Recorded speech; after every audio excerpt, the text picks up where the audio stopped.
영어 꼭 일본 번역책으로 공부해야 되겠습니까? 일본식 문법책을 가지고 공부를 해야 되겠습니까? 꼭 일본 문화를 거쳐야만 영어를 습득하고 싶습니까?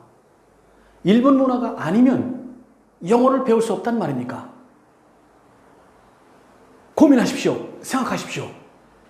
영어 문법책은 영미권에 살고 있는 외국인들, 영미권에 살고 있는 살아야 될 어린이들, 영미권에서 사업을 하거나 정치, 경제, 사회, 문화를 해야 될 사람들을 위해서 미국식으로, 영국식으로 영어 문화권에서 적응할 수 있는 방법론을 가르친 게 영어 문법책입니다. 헌법이 아닙니다. 아시아에서 온 사람들, 아프리카에서 온 사람들, 유럽의 많은 나라에서 온 사람들이 자기들이 쓰고 있던 영어, 배우고 있던 영어들이 있습니다. 그것이 녹아들어서 여러 말로 혼돈되어 있던 것들이 체질화돼서 그들의 언어가 된 것도 있습니다. 이건 모두를 수용해서, 그들 모두를 수용해서 영어는 이렇게 배우는 것이다. 이것이 정통성이고 이게 원칙이다, 규칙이다 라고 학자들이 만들어낸 것이 영어 문법책입니다.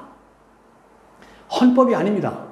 아시안도, 아프리칸도, 유로피안도, 또 헬라어, 라틴어, 히브리에서 온 영어, 이 뿌리들도 전부 녹아있는 70만 개가 넘고 100만 개가 넘는 그 어마어마한 영어를 일정한 루틴을 가지고 이렇게 배우는 것이다. 이런 것이 영어 소통할 수 있는 것이다 라고 루틴을 정해놓은 것이 영어 문법책입니다. 여기까지 이해하셨습니까? 일본어 문법책도 영어를 이해하기 위해서 일본 문화, 일본 언어, 일본 개념, 일본 단어 가지고 영어를 잘 설명할 수 있도록, 이해할 수 있도록 만들어 놓은 책이 영어 문법책입니다. 한국은 일제시대 때부터 일본 사람들이 쓰던 그 책을 수탈당한 나라, 일본이 됐으니까요. 일본이라는 나라에서 식민지로 살면서 그들이 가지고 있던 문법책을 가지고 번역해서 지금은 번역하지만 그때는 그대로 썼겠죠. 그렇게 써서 배워왔고요. 그 선생님에게 또 배우고 그 제자가 또 그 선생님 거 배우고 그 제자가 또 선생님께 배워서 4대 5대가 내려와서 지금도 그 일본어 문법책으로 배우고 있습니다. 여러분 동의하십니까? 합당하다고 보십니까? No. 세상 어느 나라도 자기 문화, 자기 체질에 맞게 언어를 번역해서 영어를 배웁니다. 왜 한국만 일본식으로 이해할 수 있도록, 일본 문화에 맞도록, 일본 체질에 맞도록 만드는 그 영어를 이해하도록 만드는 그 일본 문법을 가지고 번역했어야 될까요? 왜? 수식이니, 부대 상황이니, 그 외에 완료니, 시제니 너무나 어려운 일본말로 왜 영어를 배워야 될까요? 우리말이 있는데. 우리 대한민국, 우리 한민족에게는 영어와 한국말과 중국말을 동시에 발음할 수 있는 훈민정음을 가진 나라입니다.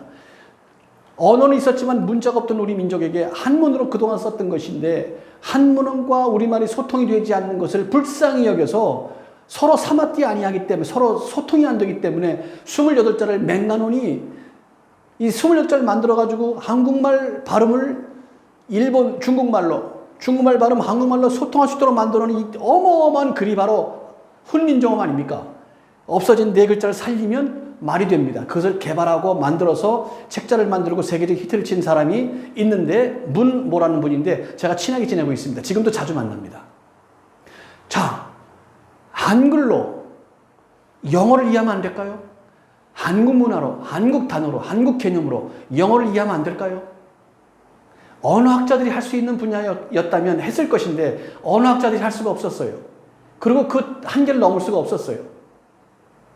그래서 인문학자인 제가 나설 수밖에 없었습니다. 저는 철학을 했고 동양 철학, 서양 철학을 했고 종교 철학을 했고 신앙을 했고 역사 철학을 했습니다. 법 철학도 물론 같이 공부를 했습니다. 그리고 교수를 어린 나이부터 하기 시작했습니다. 인문학자라서 보니까 언어학자가 하기엔 너무나 과한 업무였어요. 그래서 이것들을 같이 만들어서 나가야 됐기 때문에 그거를 연구를 했어요. 그리고 1999년도에 모 대학에 교수할 때 이거를 발간을 했습니다. 그리고 수업을 했어요. 왜냐하면 대학원생들에게 영어 원문을 가르쳐야 되는데 저보다 연세가 많은 분들이 많으셨단 말이에요. 그분들이 영어에 대해서 너무나 떨어요. 무서워요. 그래서 쉽게 접근할 수 있도록 만들어 놓고 이걸 강의하니까 이분들이 센세이션이 일어났어요. 그래서 아주 히트를 했고 사회에 나가서 영어를 가르치기 시작해서 대단히 그랬습니다. 그런데 스탑을 했어요. 왜냐하면 저는 언어학자가 아니기 때문이고 저는 인문학자고 철학자요, 신학자이고 그리고 종교 철학자이기 때문에 더 이상 그쪽으로 이미지를 두면 이미지가 나빠질 것 같아서 이미지가 살아나지 못할 것 같아서 그렇게 하지 못했던 것이었습니다. 그러나 이것을 지금은 해요. 왜냐? 수단이라는 걸 깨달았기 때문입니다. 언어는 수단이에요. 그리고 한국 사람은 머리가 세계에서 제일 좋습니다. 이 머리 좋은 사람이, 창의력을 가지고 있는 이 사람이 주어져 놓고 암기하라 그러면 할 사람은 10%도 안 됩니다. 그리고 10% 내외 사람도 진학을 하거나 취직을 하거나 임용고시가 끝나면 바이바이 반납하고 말아요. 그 이유는 그 좋은 머리 가지고 열심히 연구해서 연구기관이나 취직을 하거나 거기 들어가면 거기에 매질해서 열심을 내느라고 일본말로 한 단계 넘어 들어갔던 그 언어의 패턴을 버려요. 당연히 버리고 상식적으로 버리는 것이죠. 당연히 그런 것이죠. 기초과정을 버려야 되는 거니까. 그래서 한국식으로 이해하고 있는 영어를 하려고 했는데 한국식으로 이해해 줄 수 있는 징검다리가 없습니다. 한국식으로 영어를 이해할 수 있는 게 없어요. 다른 나라는 다 있습니다. 일본식으로 이해하게 만드는 문법이 있지 않습니까? 미국, 영어, 영국권, 아프리카도 마찬가지. 이미 그 문법이 그렇게 돼 있어요. 그걸 우리가 가져다 하면 안 돼요. 우리 문화가 아니기 때문에. 영어권 문화에서만 되는 거예요. 그래서 어떤 사람은 왜 책이 한국식으로 이해하는 미국 영어냐? 영어식으로 이해해야지. 맞는 얘기입니다. 영어식으로 이해하기 위해서 루틴을 마련해야 돼요. 이해하게 만드는 겁니다. 아무것도 모르는 사람에게 러시아 말을 막 하면 뭔지 몰라요. 조금 배우던 사람이 활용하는 방법을 배우다 보면 뭐가 되는 거예요. 전혀 모르는 말을 쓰면 외계어가 되는 겁니다. 암호가 되는 거예요. 언어가 되려면 루틴이 있어야 됩니다. 법칙이 있어야 됩니다. 규칙이 있어야 됩니다. 한국식으로 이해해야 됩니다. 한국식으로 이해하는 미국 영어. 1999년도에 이 책이 나왔습니다. 그리고 그 이후에 22년이 흘러서 1922년이 됐습니다. 2022년이 됐습니다. 여러분과 함께하기 위해서 영상을 만들고 책자를 다시 편집을 했습니다. 1999년도 이후에 10권의 영어책을 더 썼는데요. 그 책들을 전부 모아서 같이 한번 나눌 겁니다. 한국식으로 이해할 수 있습니다. 초등학생 20대, 제가 30대 교수할 때 친구들 몇 분하고 50대 주부님들, 그리고 70대 할머니 5세대, 5세대를 모아놓고 제가 강의를 했습니다. 다 알아듣죠? 왜? 한국말로 했으니까. 한국말로 하면 다 알아듣습니다. 그리고 한국말로 이 루틴을 가지고 나면 그 다음부터는 영어에 대한 문법이라는 개념은 사라져요. 이미 끝났어요. 그 다음엔 단어를 넣으면 돼요. 그 자리에다가. 이 패턴까지 왔습니다. 한번 합시다. 늦어도 6개월, 빠른 사람들은 3, 4개월이면 게임 아웃입니다.